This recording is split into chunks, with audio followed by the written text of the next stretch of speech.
Hey guys, hello and welcome to Gaming's tutorial series. This time we're going to show you how to make your own team deathmatch map. We'll start with the boring stuff and go over your island settings, what you want it set for to make your own team deathmatch map. So we'll start off here with mode and just go into structure, and you're going to select how many players you want. Mine's going to be 8 versus 8, so it's going to be 16 total. You're going to have that set for 2 teams. Team size, you're going to want to go ahead and pick either split evenly. Yeah, probably split evenly. This here, you're going to pick your total rounds. I'm going to have mine set for like 5 rounds. Then you go to your matchmaking settings here. Just leave it at party choice so that way the players can come in and they can choose whether they want to play with other people or play in a private setting. You don't have to limit the party size or anything like that.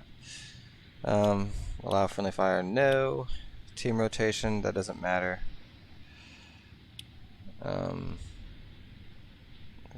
Relationship, team visuals, and all that's good.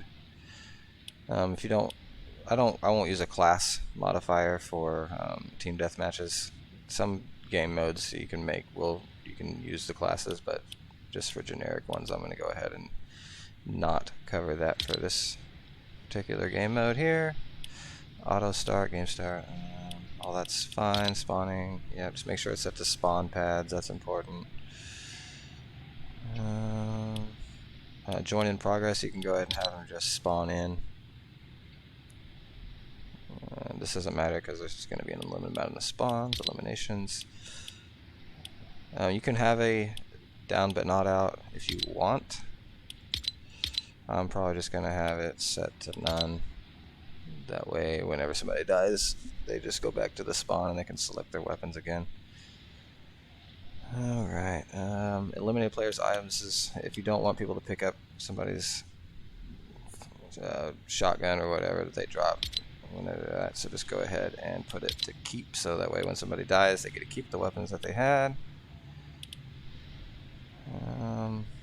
You can set these, like, so if you get an elimination or whatever, it grants you health. I'm not going to do that. Manual respawning is kind of good to have in case like your game does glitch a little bit or whatever and they get stuck somewhere. They can respawn and get spawned back in, so I just leave that on. Scoring, I always set the trick modifiers down. I had a game mode one time where I didn't have this down, and like somebody won by doing a backflip on a dirt bike, and I was like, oh, well, that's not what I wanted. So I usually just, out of habit now, set those to 0. Team score.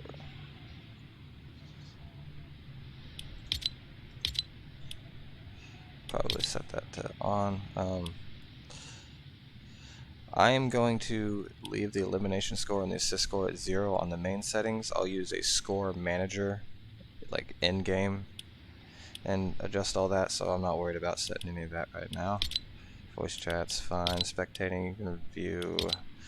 Don't want them to view the other team. In condition, this is the game ending condition. I'm not going to change any of that. Victory condition, fastest time, most round wins, that's what I want. There we go. This is all fine. You can set custom victory callouts for your victors and losers if you want, but I'm not going to do that. So now we go into the round settings. I'm going to set the time limit to, let's just say, 10 minutes.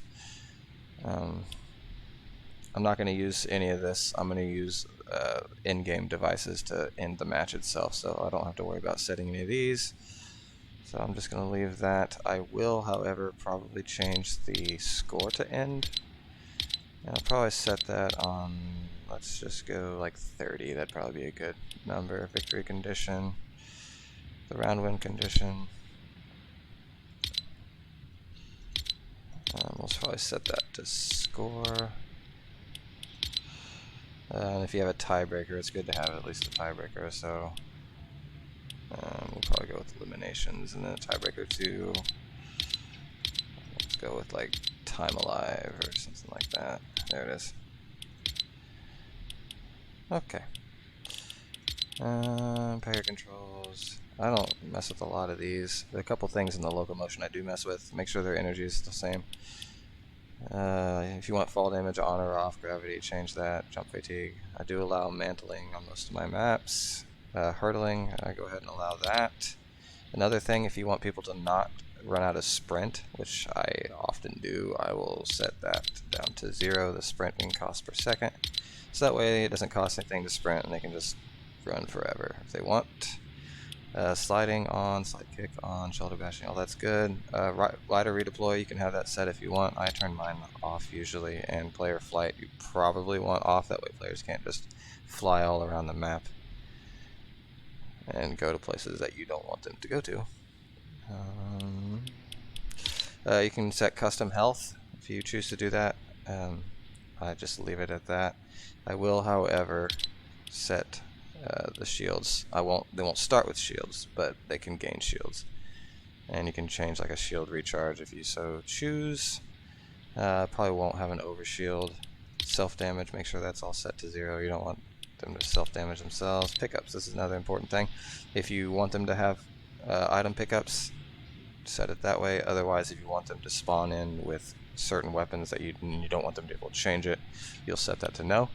But I will allow for item pickups because I'm going to have little item spawners around that they can choose the weapons they want. And if you have this set to no, they won't be able to pick them up from there. The auto pickup stuff, you can just leave those to default. If you want building, enable building.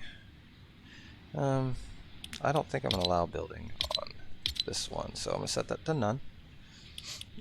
You don't want them to destroy your environment, even with building. It's just a second safety. I don't mess with any of that. The inventory, infinite consumables off. You can have them to where they can have infinite consumables. That can get really crazy. I make sure that that is set to off. The infinite ammo is not a bad thing to have if you want to do that, but the consumables one can get really, really out of hand fast. So I don't ever mess with it. Just leave that off. Item drop, you can have it to where they can drop the items, which if you have them to pick up items, I would make sure they can drop items, otherwise they won't be able to get rid of stuff in their inventory. PvP pickaxe damage, I would turn that to off.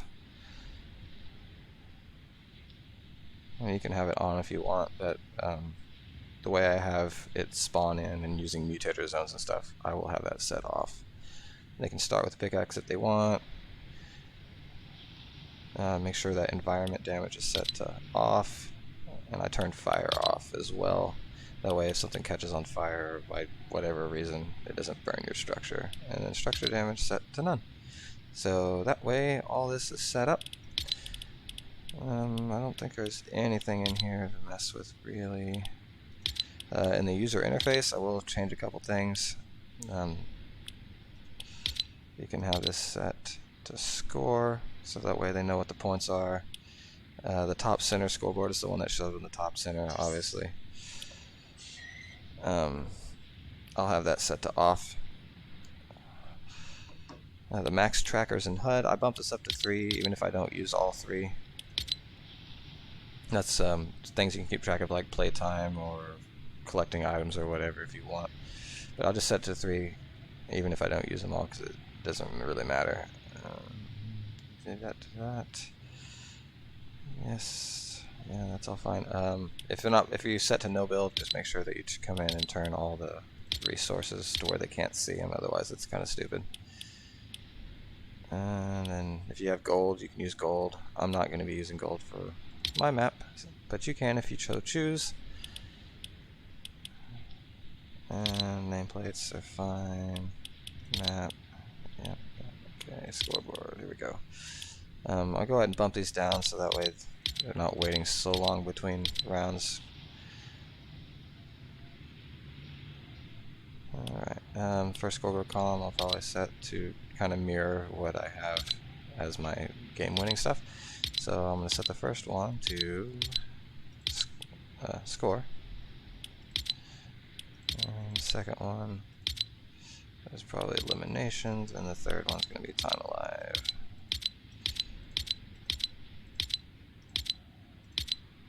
There we go. And the rest of this doesn't pertain to anything. So that should be all the settings that we have to change for now. Okay, so the next thing you're going to want to do is you're going to want to build your pregame lobby. And then you're going to have to choose a theme. So you're going to bring up your phone, come in here and you go to prefabs. Is it prefabs? No, it's galleries. I'm sorry. Alright, none of the galleries you have literally as many things you can think of. I'm just going to go ahead and choose like a castle gallery because I like to do castle stuff. So I'm just going to go ahead, and after you click on the one you want, if you find the theme you want, just click open on that, and it gives you a list of literally, well, this one ain't very much, but they do have so many of them you can choose to make your own theme. So I'm going to go and create just a floor thing for now. So I'm just going to pick a floor, just drag it in there. I don't have really any walls in this particular one, so I'll go ahead and grab a wall from here. Just a generic castle wall. And maybe a wall with a couple things poking out of it, and a wall with a hole in it. Okay, that'll give me enough thing to build, so I'm going to go ahead and build this real fast.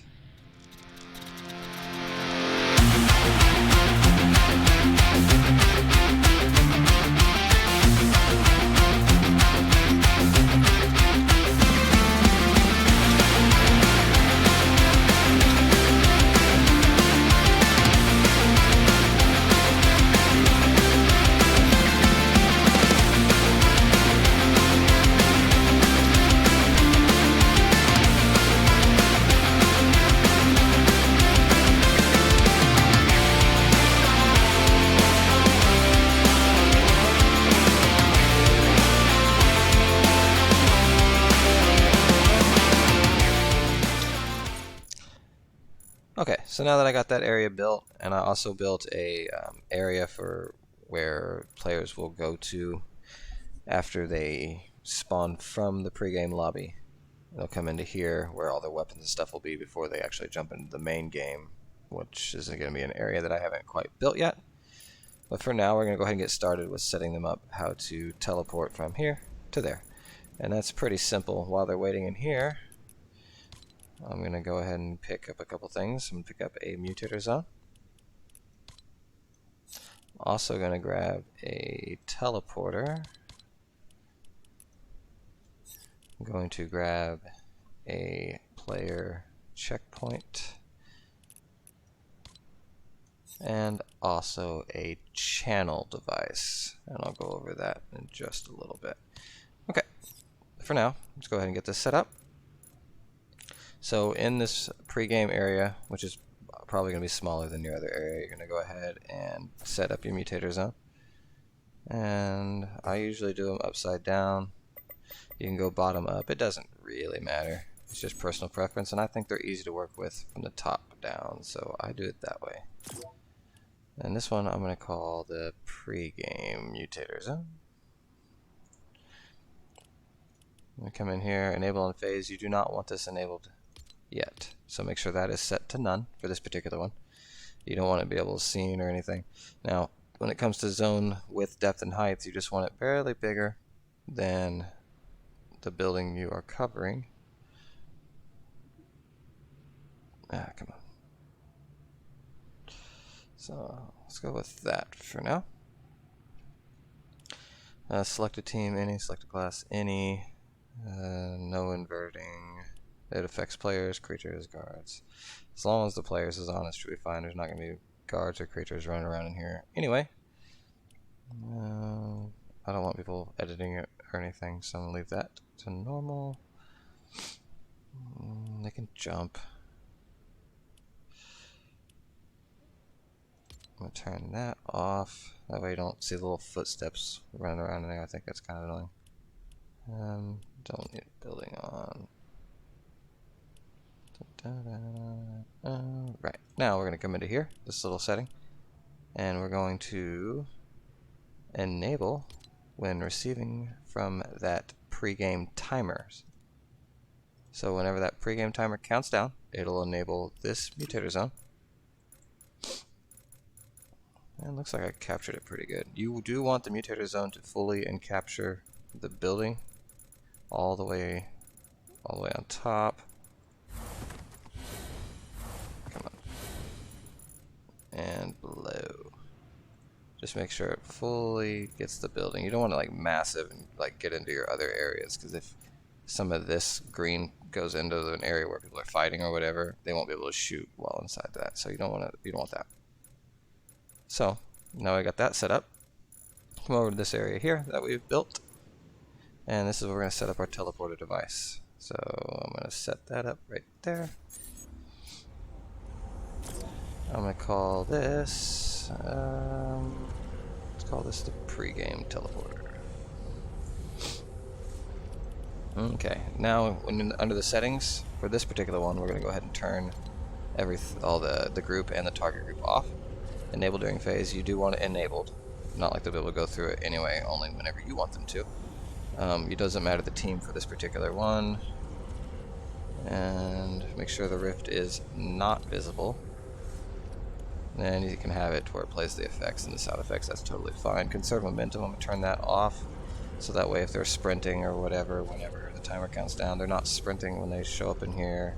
I always turn it to face it in the teleported direction. It's personal preference, really. Turn that off, and also this set to off. Okay, now that you got those settings done, come into here and then click the teleport when receiving from, and you're going to find that pregame mutator, and then whenever a player enters it. So now when that timer counts down, it'll trigger that mutator, and anybody inside it enters it, and it'll teleport them to this area. I'm going to go ahead and see and make sure that that works. Okay.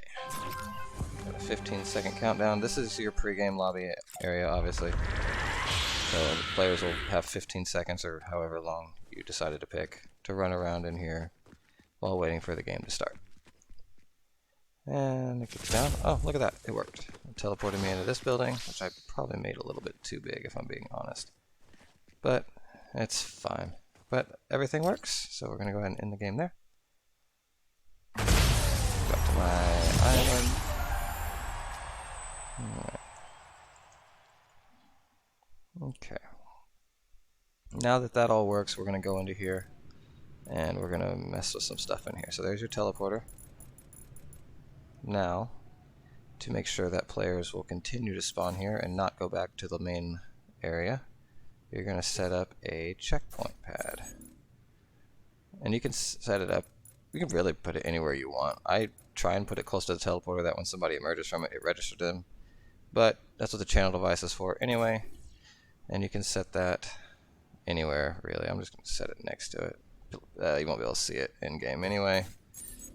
So we're going to go into this pregame. Oh, I got the wrong one. Come on, I want the checkpoint pad. There it is. And it can be labeled checkpoint pad because I'm only going to have one. Make sure it's enabled always. It doesn't matter what team. Visible game, make sure that's off. That's all the settings for that. Okay. When in here, you're going to go ahead and hit register when receiving from, and this is where you're going to get that channel device. Register when receiving from the channel, on receive transmit. So we can come in here to this channel device now. And I'm going to call this the checkpoint channel. I don't know if I'm going to have multiple channels or not, but in case I do, I want to know which one's which. And on here, we're going to transmit when receiving from that pre-game teleporter there, whenever somebody comes through it. Okay. So now, in theory, when somebody comes out of that teleporter there, it'll register them through the channel and into the checkpoint pad in case they don't actually run over the pad. And like a bunch of people spawn at the same time and somebody spawns over here or whatever and it doesn't register them that way. Everybody is registered to this pad, so when anybody's eliminated, they'll come right here. So that's good enough for now. So what we're going to do now is we're going to go ahead and set up weapons and stuff for your players. There's a couple different ways you can do it. I usually use the item spawner. I don't know, it's a little bit more friendly for me to use in my opinion, but you can also use vending machines and probably some other things if you choose. So I'll show you how to use both. We're gonna go in here. You're gonna drop. That's not facing straight. That's fine.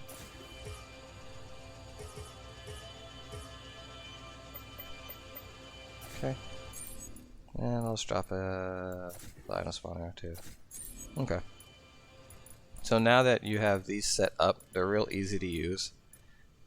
These are a little bit easier because there's not as much options from them. Literally, you can tell them when to spawn or whatever.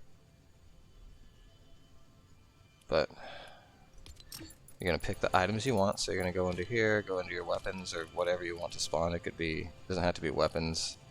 It can be any kind of consumables or whatever. If you want like fish or whatever, it doesn't really matter what you put in them. It's just whatever you so choose. But I'm just gonna do something generic and pick. I really do like the tactical pistols. They're like one of my favorite weapons in the game. So I'm gonna pick one of those, and I'll pick some kind of shotgun. I really come to like these frenzy shotguns. Okay. So get pretty close to it, so that way when you drop it from your inventory, hopefully the vending machine will suck it up, and it did. So anybody that interacts with that vending machine will get the chance to get the pistol. And in here I'm going to put the shotgun. And go ahead and set up the settings for both of these. Alright, so in the vending machine, you can make it cost if you want. It can cost wood or whatever. I just give it to them for free most of the time. You can have it set up to where it requires gold. Like, they get gold from eliminating other players, and you can make like certain weapons more expensive. But I'm just going to let them be able to come up, grab that right from the vending machine whenever they want. And you can make it wait too. If you don't want the interaction time to be instant, you can set it for whatever you want. Oh, that's cool. No mess with that. Huh. Apparently you can change the way it looks too. What else we got? Modern, screen only. What's that look like? Interesting. We'll do that one. Cool. Now when it comes to the item spawner, the items respawn. You can, if you want them to only be able to pick up it once, you can have this set to off. I usually just have it set to items on. I usually do have the base visible for these, that way they can see them. You can spawn on a timer if you want, but I'm gonna have that off, I believe. I don't think so. That way, whenever somebody picks it up, they can have it.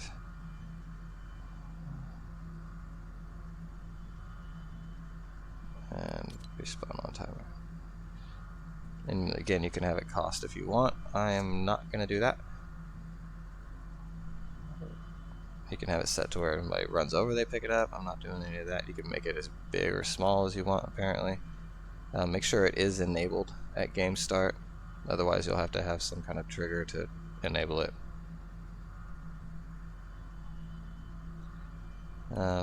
Doesn't matter the team that picks it up, allowed class, any of that's totally fine. And I don't have to mess with any of these. Okay. Let's make sure all that works real fast. I'm going to test a couple things. I'm going to test to make sure the item spawner does work. And to make sure the checkpoint pad works, I'm going to eliminate myself.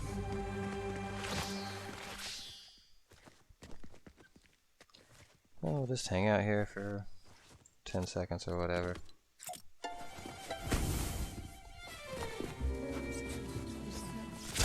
Alright, cool.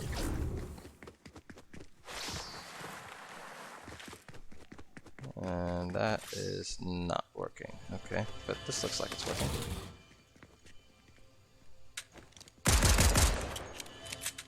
Yep, okay, should not be able to shoot in there, but I can, and that's not good. Respawn, make sure I spawn at the checkpoint pad and not at the spawn location in the pregame lobby. Excellent, it worked, cool.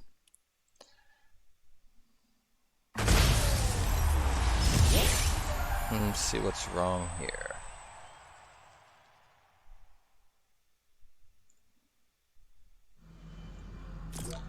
What did I mess up?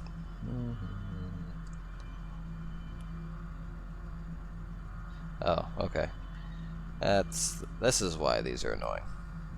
Okay, so the spawn on timer, make sure that's on, and it's set to 0. And you have to do this literally for every single one you make. So they are kind of annoying. I remember this now. And respawn on timer on as well. I'm gonna say 0. That's fine. Okay, let's see if that worked. Let's see if that was the problem.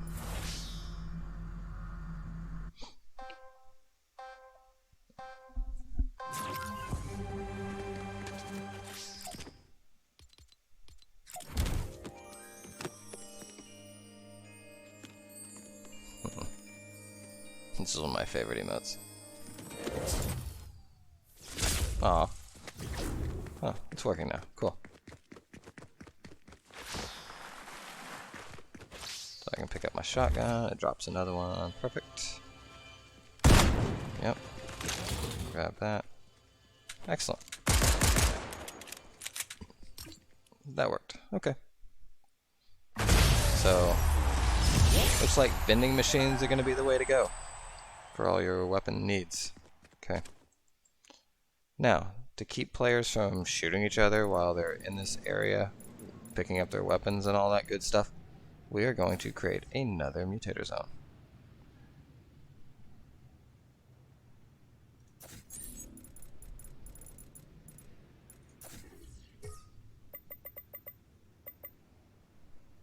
I'll try and center it up in there. This is best as I can.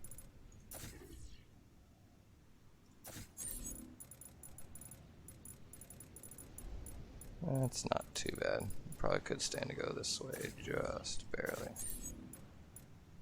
Okay. Now this one, you're going to have it enabled all the time. It can be under gameplay only or always. It doesn't really matter. I'm just going to leave it on always. Make sure that's okay, zone width. Let's see, that's how wide it is. It's pretty wide. I'm going to go ahead and start with like 8. Zone depth, let's try like 5, and this one 2.5. Let's see how big that is. Make sure that covers everything. It does not. Does it at least cover how deep it is? Barely. Okay, so back here looks like I need at least another couple tiles. Alright. So instead of 8 we'll do 10. Instead of 5 we'll do 7, and instead of 2.5 we'll do 3. Make sure to see how that does. And that's cutting it really close, and not at all there.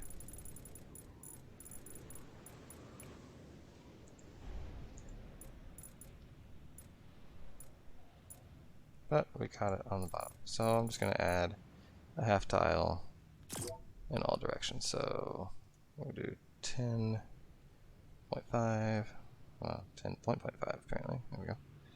7.5.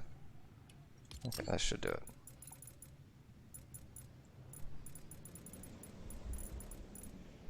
Make sure it's covering. Yep. Looks like it. Yep. And yeah. Okay, cool. Now we can go ahead and come here and go down to make sure that it does not allow the stuff you don't want it to allow, especially such as shooting. Allow weapon fire off. It does default to off, so you may not have to change that, but I don't want building on either. Okay. Now, players will not be able to shoot while they're inside that green area, which is great. So now they can't kill each other while they're picking up their weapons. Okay. Now, we're going to build the main area. So I'm going to go ahead and get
So now that we got that built, now we're going to go ahead and go back over into this area that all the weapons are spawned at.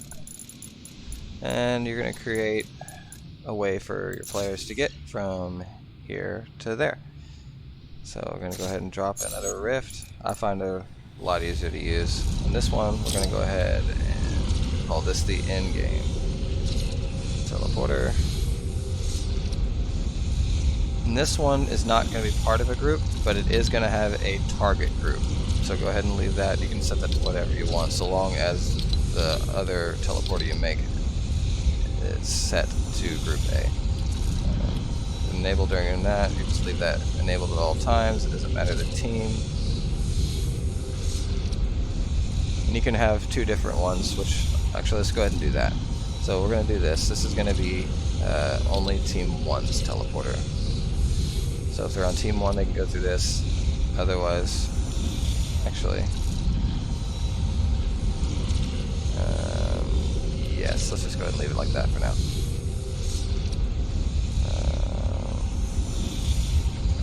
Make sure that the rift is visible. You won't be able to see it. And all the normal ones turned off.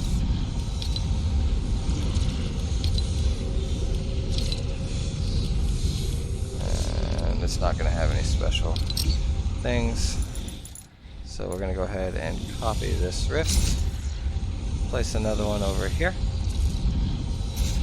for Team 2, and you're just going to go in there and change this to Team 2. Okay, actually I'm going to go ahead and copy that as well. Okay, this. Now, you're going to pick your sides for your teams, left or right, front or back, however you want to look at it.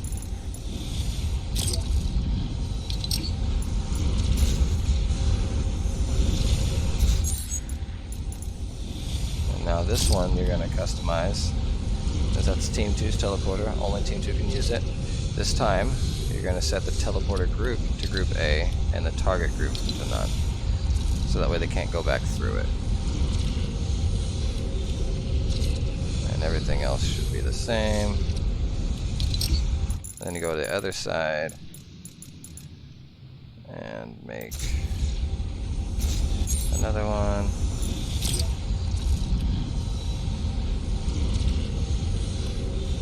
Actually, we're going to do it so they don't spawn in the same place twice. We're going to set this to group B. This is going to be Team 1.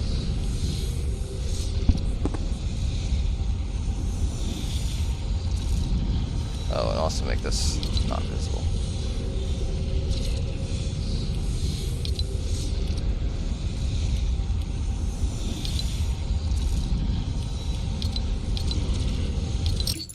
This one not visible either.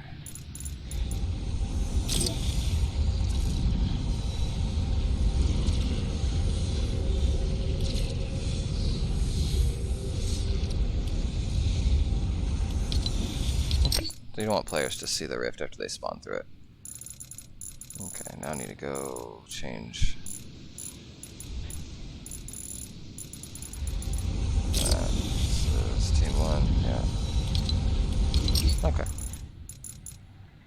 So now anybody in Team 1 can only use this teleporter, and anybody on Team 2 can only use that teleporter, and it will teleport them to their designated locations on either side of the actual play area.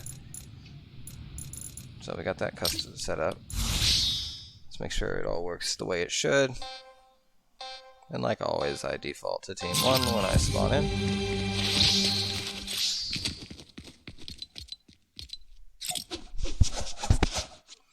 And to pass the time, let's punch things. Okay, cool.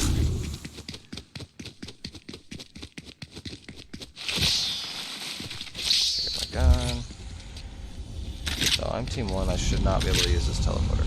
Excellent, I cannot use it. But I should be able to use this one. And it works. So teleport me over here. And we have this nice little area to fight at. And it all works fine. Can't see either teleporter, which is great. And if I had somebody else to shoot, I'd be shooting them right now. Oh, that was another thing I wanted to check out. Go ahead and respawn. I shouldn't be able to shoot people inside this area, which I cannot. That mutator zone is working. Excellent. So everything is working as it should. Now, that's all good for that one.